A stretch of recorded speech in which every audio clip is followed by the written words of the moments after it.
اللہ تمہیں نوازنا چاہتا ہے، یہ خاص نشانی ظاہر ہونے لگے تو سمجھ لو، سنو، اللہ حساب رکھتا ہے ہر اس بات کا جس پر تم نے دکھی دل کے ساتھ صبر کر لیا تھا، جب تم نے نم آنکھوں کے ساتھ بھی ہنسنا نہیں چھوڑا تھا، جب اچانک لیٹے لیٹے ماضی کی تلخیات نے دل و دماغ بوجھل کر دیے تھے اور تم نے بے چین ہو کر کروٹ بدلی تھی، جب رات کو سوتے میں آنسو تمہاری آنکھوں سے پھیل رہے تھے اور تم انجان تھے مگر اللہ بے خبر نہیں تھا، جب کسی کے سخت جملوں نے تمہارے دل کے ٹکڑے ٹکڑے کر دیے تھے اور تم مسکرا کر سے گئے تھے، وہ تمہاری ہر اس تکلیف کا حساب رکھتا ہے۔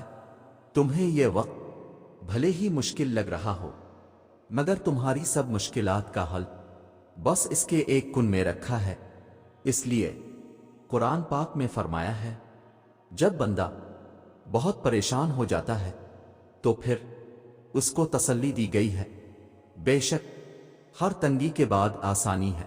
اللہ رب العزت کے سامنے ایسے گڑ گڑا کر مانگیں کہ اللہ پاک اب کے انساوہے کو دیکھ کر فوراً عطا کر دیں۔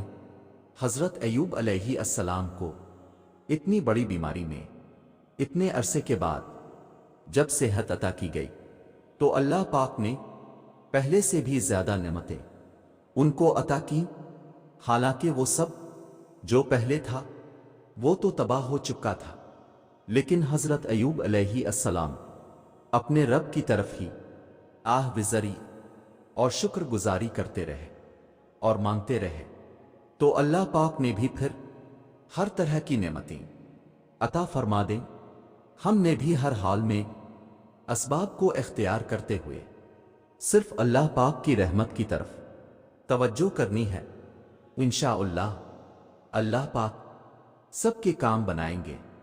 اور اللہ پاک نے قرآن کریم میں فرمایا، تم مجھے ویسا ہی پاؤ گے جیسا میرا گمان کرو گے۔ یہ ہم سب پڑھتے ہیں لیکن سمجھتے نہیں۔ تم جانتے ہو کہ حضرت موسیٰ کے پیچھے فوج لگی ہوئی تھی، تب اللہ نے کیوں سمندر کو دو حصوں میں بانٹ دیا؟ تم جانتے ہو کہ حضرت ابراہیم کو آگ میں جانے کا حکم دیا گیا تو کیوں اس نے آگ کو ٹھنڈا کر دیا؟ تم جانتے ہو کہ کیوں اس نے حضرت یوسف کو کونے میں بھی پالا؟ کیا تم جانتے ہو کہ کیوں اس نے حضرت ہاجرہ کو صحرا میں بھی زمزم دیا؟ کیوں حضرت یونس کو مچھلی کے پیٹ میں بھی محفوظ رکھا؟ کیوں حضرت زکریا کو عمر کے آخری حصے میں بھی اولاد سے نوازا؟ ان سب میں ایک چیز مشابہ تھی، یقین۔ ان میں سے کسی نے بھی ہمت نہیں ہاری، انہوں نے یقین رکھا کہ خدا راستہ نکالے گا، اور دیکھو خدا نے راستہ نکالا۔ وہ سب اس پر یقین رکھ کر آگے بڑھتے رہے، اور دیکھو اس رب نے بھی انہیں مایوس نہیں کیا۔ اور توکل تو یہ ہے کہ راستہ نہ ہو اور تم کہو اللہ راستے بنانے والا ہے، اور جب تم اس کا اچھا گمان رکھو گے تو یقیناً سب اچھا ہی پاؤ گے، اور پھر دیکھنا وہاں سے راہیں نکلیں گی جہاں تمہارا وہم و گمان بھی نہیں جا سکتا۔ اور یاد رکھو راستہ نظر نہ آئے تب اللہ پر یقین ایمان ہے، جب وسائل اور ذرائع نہ ہو اور پھر یقین ہو کہ اللہ مسبب الاسباب ہے، وہ اسباب کا پابند نہیں، وہ اسباب کا محتاج نہیں بلکہ اسباب اس کا محتاج ہے۔ اگر ایسا یقین ہے تو ایمان ہے، اگر ایسا نہیں ہے تو پھر آپ کا یقین اسباب پر ہے، وسائل پر ہے۔ اس وقت کہاں راستہ تھا جب موسیٰ کے سامنے سمندر اور پیچھے فرعون کا لشکر تھا؟ وہاں تو یقین نے سمندر کو بھی راستہ دینے پر مجبور کر دیا۔ جہاں کہیں بھی تم ہوتے ہو اللہ تمہارے ساتھ ہوتا ہے۔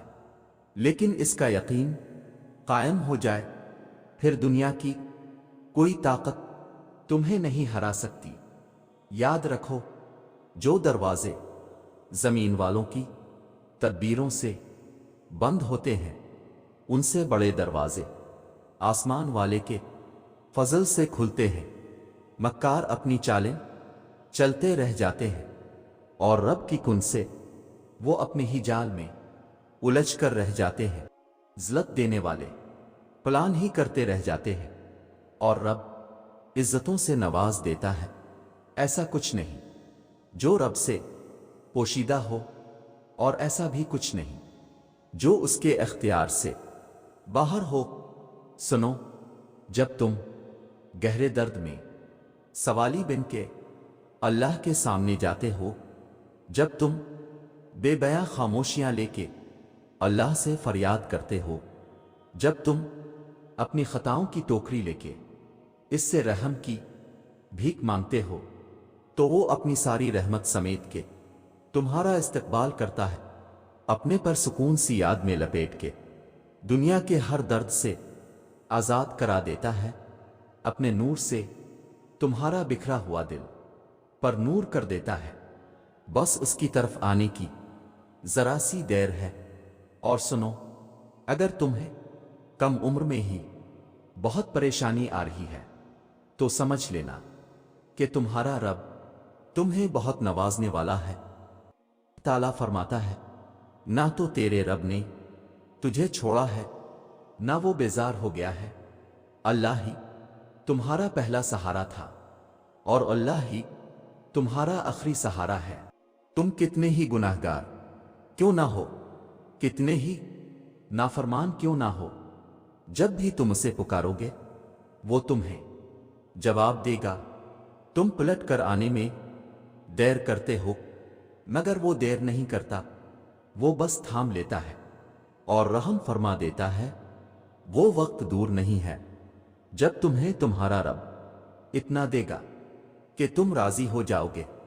سنو، دل نہ راضی ہو تب بھی دعا کے لیے ہاتھ اٹھاؤ، کوئی امید باقی نہ رہے تب بھی اس سے مانگو۔ وہ جو رات سے دن نکال سکتا ہے وہ سے یوں امید نکالے گا کہ تم حیران رہ جاؤ گے۔ یقین کرو، اللہ تمہاری دعاؤں کو قبولیت کے ایسے رنگ عطا کرے گا کہ تمہارے صبر میں گرے ہر آنسو کا حق ادا ہو جائے گا۔